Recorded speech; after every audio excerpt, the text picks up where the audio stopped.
Hello, and welcome to the virtual Southern Fried Gaming Expo. I'm Brian Grantham from the Wayback Attack podcast, and today I'm speaking to someone that has worked for 2 companies over the past 30 years. Don't let that fool you, though. He has a ton of experience and different manners of programming, from programming games on the Commodore 64 and Macintosh to making slot machines, board games, and pinball machines. Please welcome Dwight Sullivan. Hey, hello. I'm glad to be here. It's my first time doing an interview, through Zoom. It's kind of fun. Yeah, I am also new to Zoom, so trying to work out the kinks and that kind of thing has been an interesting process. That's for sure. It's a nice tool. Yeah, I think even if we go back to work, I would still use Zoom every day. Yeah. It's so crazy because, like, with my kids being home during the pandemic and everything like that, when school was still going on, it was tough getting used to them doing a bunch of things on Zoom. And luckily I have enough technology around the house that a lot of times, like, they would be scheduled the same time to do stuff and be like, okay, well, you take the iPad and then you get on the laptop and stuff like that. And so right. I'm used to using like Skype and stuff, and now I feel old because like I prefer Skype over Zoom just because there's like a program to run and that kind of thing. And there is for Zoom, but most of the Zoom stuff's all just on websites. So we could have done Skype if you want. I'm hip. I can do Skype. Yeah, we were in the same boat when COVID first hit. We were having Zoom meetings, and like my son was home from college, but yet still going to college, so he'd be in a Zoom meeting, and our internet was getting hammered because everybody in our neighborhood was, also trying to use the same internet, and so we paid to get an upgrade. So we upgraded our internet, and it's been pretty good since then. Nice. Yeah, when I bought this house last year that I'm currently in, and one of the important things to me was the internet, and it's out in the middle of nowhere. And so I came up with all these like crazy solutions using like cellular and stuff, and boosters and antennas and stuff. And then luckily, like a couple months after I moved in, they opened up like another hub like right at the end of my street, and so I got decent internet, and I was like, yes. Yes, and sounds like you don't have a whole lot of neighbors to fight with. Like, I have 600 houses in my little subdivision, so we're all vying for the same internet. Yeah. Luckily there's not a ton of people around me, but my next door neighbor does have a band, and so but he normally regulates that to like just playing during the day. But last night, man, on the 4th, like everyone around here, because it's out in the middle of nowhere, is just blowing off. It sounded like dynamite. It didn't sound like fireworks, but it was ridiculous. Our neighbor was letting off like M80s or something, and it was scaring our dog. Yeah. Well, I want to thank you for coming on and spending some time talking with me, and I know that everybody that is attending the virtual event is super excited to hear from you. You and I were talking about the Southern Fried Gaming Expo, and you had mentioned that you haven't been before, and so welcome to Atlanta, Georgia. Thanks. Is it 90 there? We had 90 today here in Chicago. Yeah. I'm about an hour north of Atlanta, and it was 95. So, and with all that cement, it was probably like close to 100, I bet. So, but yeah, I want to get down to the Southern Fried Gaming Expo. I've heard great things about it from lots of my colleagues. Yeah, it's a blast. And the thing that I think is really cool about it is just the huge amount of different things that you have to do, because like a lot of different Atlanta is like, they call it the nerd capital of the world because there's so many different expos that happen and different conventions and stuff like that in Atlanta. And I go to some of them and I'm just like, man, there's not really a bunch to do. Like, if you're not really into just talking to people about, like, let's say anime, because there's multiple anime conventions, like that's what I like about arcade and pinball expos, is that you get to do stuff all day. So but sounds great. Just so people get to hear a little bit about your past, do you remember your first pinball experience? So I thought about that, and I have a few memories that I've shared before, and so I could just share them again. So I used to, when I was before I could drive, so this was like 12, 13 years old maybe, I would ride my bike to the bowling alley, and I would bowl every Sunday. But then they also had like a Playboy pinball machine, and I'm just figuring out what girls are about, and that sort of drawed me in.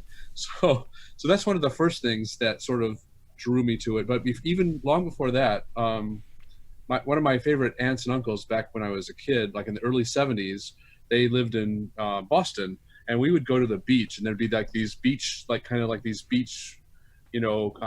tourist places where you could go and you could ride rides and like do beach things, right? And but they always had like sandy little places where you could go off to the side and play pinball, and that I remember that was one of my first times. But the game that really pulled me into pinball is High Speed. When I'm now a late teen, and I can drive to the arcade, and the arcade it's like the height of the video era, one of the video boons, and but instead of playing all of the video games that like dozens of other kids were playing, I was off to the side playing High Speed and Grand Lizard and games like that. Oh, nice. High Speed is the game that pulled me in, and because it had a story and it had clear objectives, and it had and like, oh, I can do that, I can run the red light, and of course I didn't, and I didn't, and then I didn't, and then I didn't, and then like it was eating up all my money, and but that's the game that made me go, wow, pinball's really cool. Along the same time, I'm the kid that was at the roller rink, and like my peers are like rollerblading with girls holding hands, and I'm off in the corner playing Captain Fantastic. So that was my childhood, and my stories, like I've got more, but I think that's High Speed's really the game that pulled me into pinball. Yeah. So what do you think it was about High Speed that like really got you interested in it? Was just, you said, the rule set? Yeah, well, the it was so intuitive, right? It's like you hit 3 green lights, and then you hit 3 yellow lights, and then you hit 3 targets, and then you hit 3 red targets, and then you run the red light, lock 3 balls and start a multi-ball, and like that was the coolest thing in the world. Yeah. I like the pickup and playability of that game as well. Right. So then later, when I'm actually making pinball, it was a real treat to be able to make Getaway, which was the sequel to High Speed. And like I'm working with Steve, and we're working on we're working on Getaway, and we're gonna try to make High Speed again, similar things to the rules of High Speed, but more things, more to do, more modern. I don't know if we succeeded. I doubt if it's. Even today, I prefer probably High Speed to Getaway, but I think Getaway's a pretty fun game. Were you put onto that game, or did you request to be on it? I was put onto it. That's a fun story. So Steve and Mark Panaccio were making Getaway, and I had just finished Riverboat Gambler not too long before that, and I don't know what I was going to do next. But then about 3 things happened all at once. Steve and Mark Panaccio had a big fight, and Mark didn't want to work with him anymore. And then T2 landed in our laps, and Steve was going to get to do T2. And so then they assigned me to work with Steve on T2, and then so we made T2, which was a huge success. And then about 6 months, so then he pulled his drawings. He had already started Getaway, right? Okay. And then he pulled his drawings off the shelf, and he and I then made Getaway right behind it. 2 back-to-back games that were pretty popular. Yeah. That's really cool. Like how everything kind of like worked out for you, with High Speed, it was almost like it was meant to be. I had a comet by the tail, right? I had, like I'm into pinball. They're paying me to make pinball machines. I made my first game. I go on vacation. I come back, and now I'm working with Steve Ritchie, who made High Speed. We're doing T2, which is awesome. And then we're doing Getaway. I can't believe it. It was a lot of fun. Yeah. So in the intro, I talked about how you taught well, I guess I didn't talk about this part, but you taught yourself how to program on the Commodore 64 and the Macintosh. That's correct. Yeah. And then I started off on the TSR-80. Like I started off like I would walk almost every single day during the summer up to Radio Shack, and the guy at Radio Shack was so lonely because nobody would ever be in there. He would let me sit and play with his computers, all the time. So I had a book. And I was starting to learn what programming and computers were all about, personal computers were all about on the TSR-80. And then when we got a Commodore 64, then I just didn't leave my bedroom.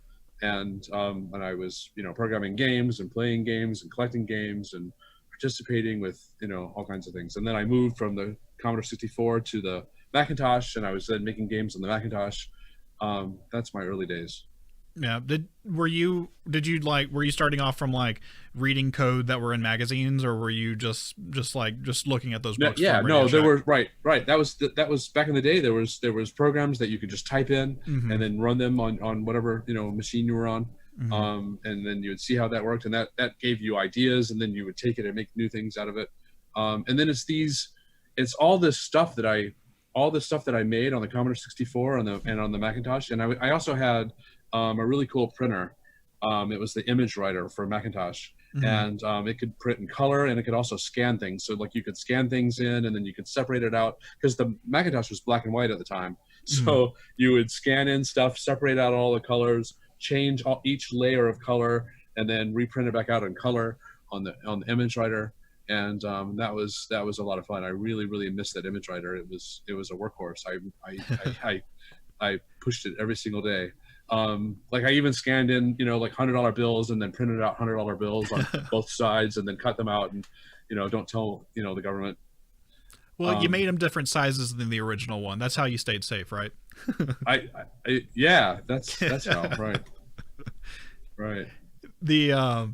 So learning so on that. I took all this. So then I took all of this stuff. I took like my fake $100 bills and my Spider-Man pictures that I made, and the Monopoly game that I wrote for the the code, the Monopoly game code, and the artwork that I did for the Macintosh, and the programs that I wrote on the Commodore 64. And I brought all those to Williams when I first interviewed at Williams, and I spread it out all on the table, and I I did it, in order to shut me up, they just hired me.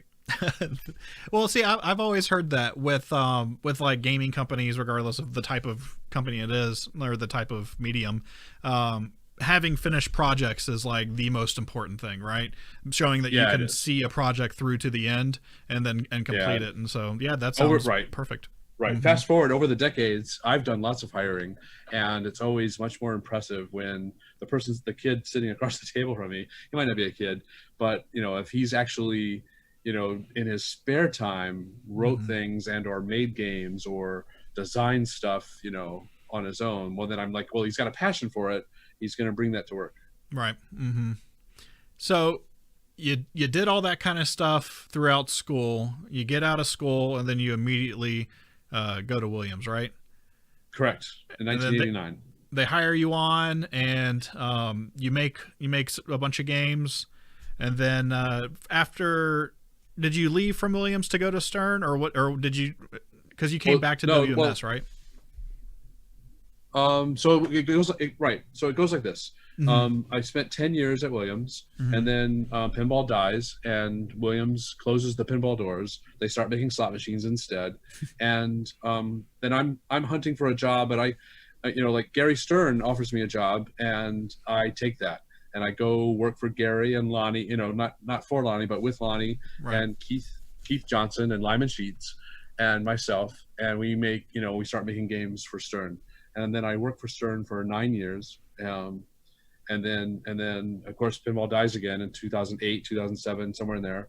And, and it never really came back to life. Just Gary kind of kept it on life support. Right. And because he's great at that. And, but then it got so small that he could only keep a small crew. So he kept Lonnie and Lyman, and I don't blame him. Keith and I were let go.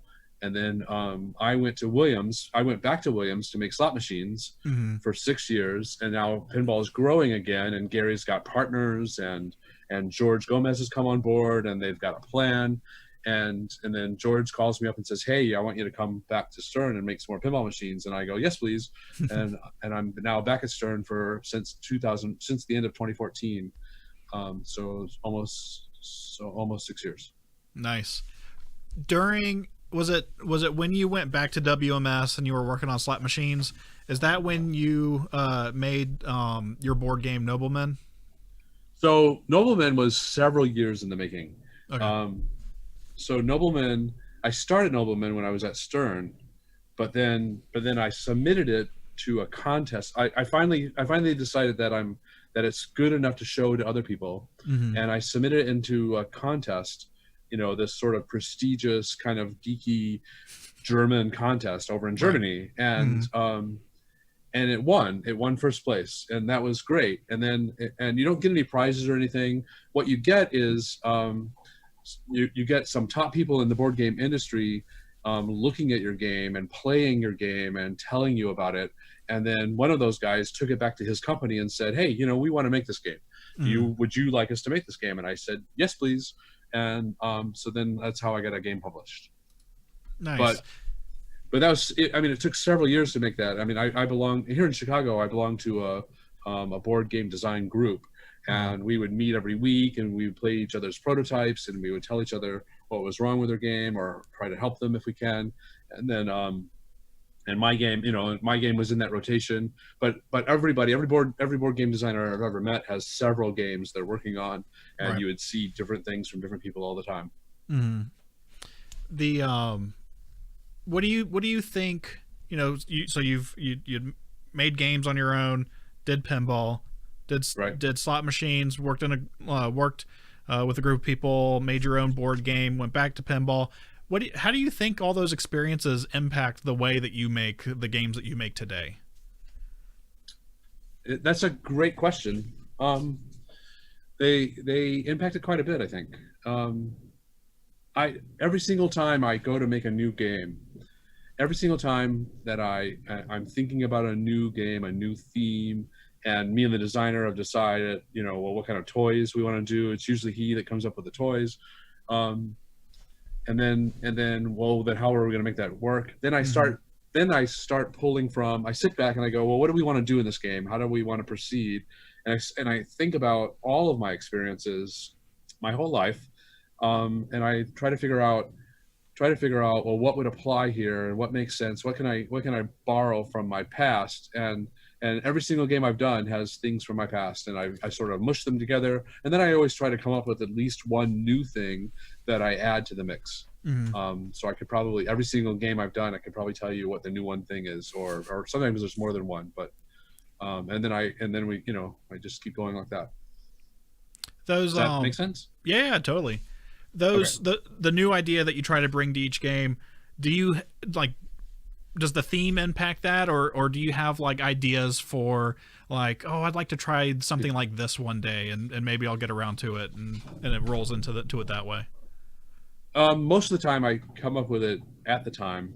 Okay. And sometimes it's the theme, like Turtles. In Turtles, I got the idea that we could do training, and training could be this thing where you don't need to train in order to finish the game, but if you train, it'll be easier to get through the game, and or your points will be higher. And I thought I like that kind of trade-off where you can go off and you can train, or you can choose not to, and it's up to you. So that's the new thing I kind of brought to Turtles. But like in Star Wars, it had nothing to do with the theme. It was the moving multiplier. The moving multiplier, I thought, was an awesome idea, and I still do. I still love it. But I thought everybody in the world was going to love it, and of course they didn't. But screw them. I don't care. I'm not going to cry. People don't know what they want until you give it to them, and so I believe that's true. Yeah. Steve Jobs is one of my heroes. That's not going to come off right because a lot of people think that he's an asshole, and he probably was an asshole. But I really like how he had a vision and he could get things done. Right. And so I admired that part of him. Yeah. Let's talk about Turtles for a little bit. This game is so full featured. And it's more than just I think it's more than just the baseline code being so far along. You guys have you and your team came up with so many different mini modes and just things to do. There's always something to do. You're never trying just to okay, I just need to finish this mode, and chopping wood that way. And so when you were coming up with that, do you think because of the way the world is going right now, with the pandemic and everything, do you think that impacted the way that it gave you a little bit more time just to sit and code, or like were you guys already coming up with all that, implementing all that stuff? No, the game was designed. So we started working on Turtles 2 Februarys ago. Oh, okay. So a lot of the Turtles was designed like, so then John starts making, we start throwing things against the whiteboard, and John's making drawings, and me and Elliot are telling him, no, change this, change that, let's do the 3 flipper game, let's not do the 2 flipper game. I'm making some of this up, but that's just sort of how it goes. Right. So across a couple of months, John and Elliot and I are meeting, and John's changing where his shots are and how many ramps there are and how many flippers there are and what the toys are. Like, we had this cool toy on the left ramp for a while, and then we got rid of that. Like Dimension X was going to play a much bigger role in the game for a long time. For a long time in my design, like the player would bounce back and forth between Dimension X and New York, and there would be completely different set of rules for Dimension X and then in New York, and that all got thrown out the window when we moved the toys around and changed some stuff. But that's all of that happened long before COVID. Okay. COVID came along and made it so that, I mean, it didn't change how much work we had. It didn't change the design of the game, or it didn't change how much work and hours it was going to require to make the game, or how many people and so forth. All it changed was what the code looked like when it went in a box. Right, because it delayed when games started going in a box. Right. Games were going to go in a box probably earlier if we didn't have COVID, and then we would have been, we would have gone in a box at like 0.8 or something. Okay. It's interesting, like, just to see how the different companies have all like managed to basically work around that, the issues that have come up from that. So, you are known for putting Easter eggs and secret modes in your games. So, is there anything special that you can tell us about Turtles? No. Okay. So far, there's nothing really special about Turtles. There's your like I always do a handful of basic stupid Easter eggs that are in almost every single game. Like 1, 2, 3 will get you the credits, and in Turtles and in other games that I've done. I made a Secret Mania in Munsters, and I did this. I hid it in plain sight, and in Munsters, if you follow the clues, there's actually several clues that like lead you down a path and eventually get you to Secret Mania, and nobody seemed to care, so that kind of disheartened me, and then I didn't put anything in Turtles. Well, I will tell you, people, don't worry about them. Secrets are awesome, and when people stumble across them, that it's like getting a gift, so.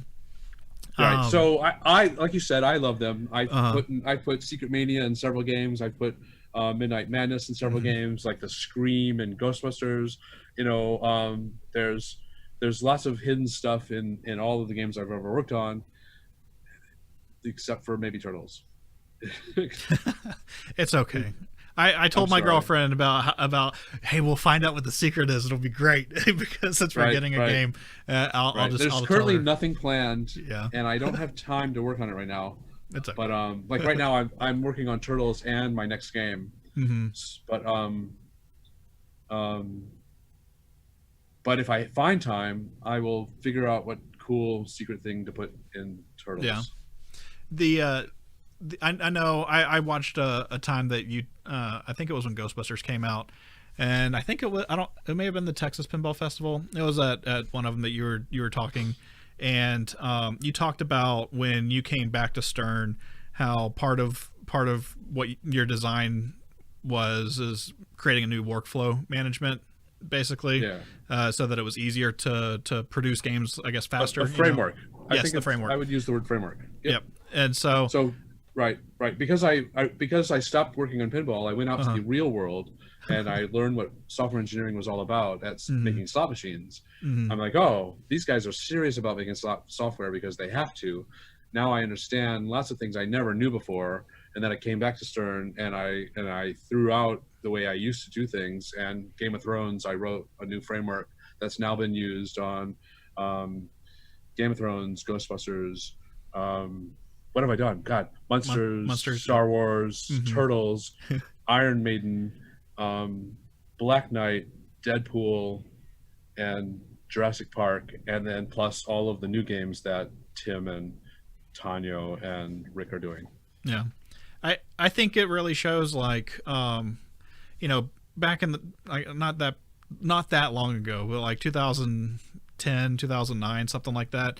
That was what everybody talked about, was how could a game ship with the code that's on it. And I think that you still have a couple people here and there that will complain about something like that, but I think that since you've come back on at Stern, how you have seen like just the code revisions and stuff like that are games are launching with, it seems like it's a much smoother process. So I think that was a great thing that you brought with you. So thank you. I can't take much of that credit, though. I mean, it still takes 9 months to make a baby. Mm-hmm.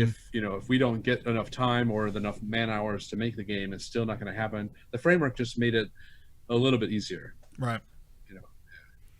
Well, but we've been, we've been struggling with software forever, right? And George keeps hiring new people, but then we keep adding new things we're doing. So it's like, it's a catch-22. More people means you can do more things. That's what management thinks. Yeah.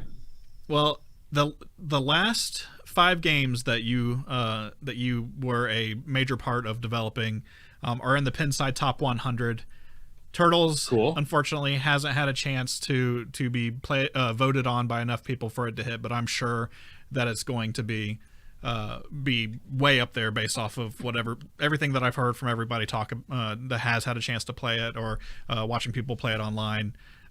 So I know that we kind of briefly talked on little bits and pieces, but what do you think it is? Like, what do you think the special sauce is that you're bringing to make all these games like huge hits?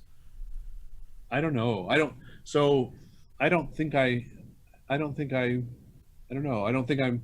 consider myself to be successful. Right. I think that like Lyman Sheets is successful. Keith Elwin is successful. I think those guys, are beloved and can't do anything wrong. And I want, maybe I'm just being greedy, but I want that. I seem to be only pleasing, maybe half the people or 2/3 of the people. I think Turtles is an effort to please more and more people. I try to listen. So one cool thing about today versus the 90s is there's instant feedback. Yeah. So Turtles has only been out for now a few weeks, but I've already gotten more feedback from just people who own the game than the testers that I had, during the alpha testing. Right. And so on Monsters and on Star Wars and on Game of Thrones and Ghostbusters and so on, I listened to all of that, and I tried to hit the target every single time and please as many people as possible. And I think I got closer on Turtles than I have ever had before. Cool. It doesn't go crazy with multipliers, and it has the modes are very, very interesting and immersive, and it's got depth, it's got lots to do, it's got breadth, it's a nice happy medium between, say, Monsters and Star Wars. Yeah. Did adding, so I mean just listening to the people, I think, right, is the only sauce there. Did adding the co-op mode and the competitive modes to the game, did that add like a huge different layer of complexity when it came to to the scoring and that kind of thing? It, not to the scoring, but so the team play modes, the competitive modes added almost no work at all. They added a little bit of artwork, so like 4 or 5 hours of 4 or 5 man hours of artwork to get the different things showing up in the display, right, to show you what mode you're in and show your team scores and stuff. Team play was very, very easy to do, and soon as somebody had the idea for team play, it wasn't me. I'm like, yes, let's do that. We will add it to the gameplay modes. I'm already on board with all these other gameplay modes, and it'll just dovetail in and it'll be really nice. Co-op is fairly easy because it's just score. It's just everybody has the same score, and that's pretty easy to do. Right. But then sharing your progress, that was a little bit of work. But then trying to design a game where you're going to have co-op and try to make co-op fun and interesting, just a little bit more interesting than before. This is one of the new things I brought to Turtles was when you're was I mean I didn't bring co-op, you know, like it was made popular recently by Scott Tanisi in Total Annihilation. Yeah.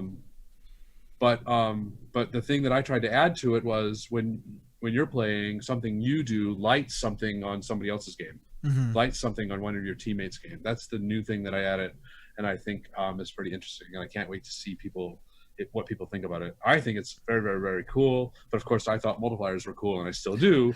but you know, we'll see what the real world thinks. Yeah, I think that's a great example of iteration, and I know that you know that's something that is a big part of your life, basically with programming and stuff.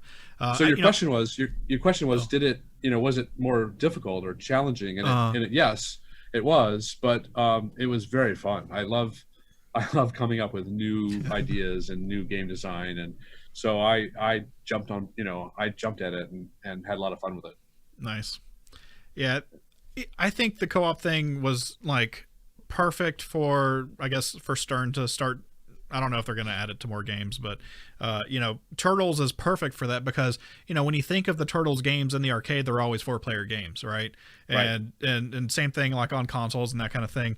You know, the podcast that I do normally is like, we basically look at something relevant and modern today, and then like the things that helped influence it.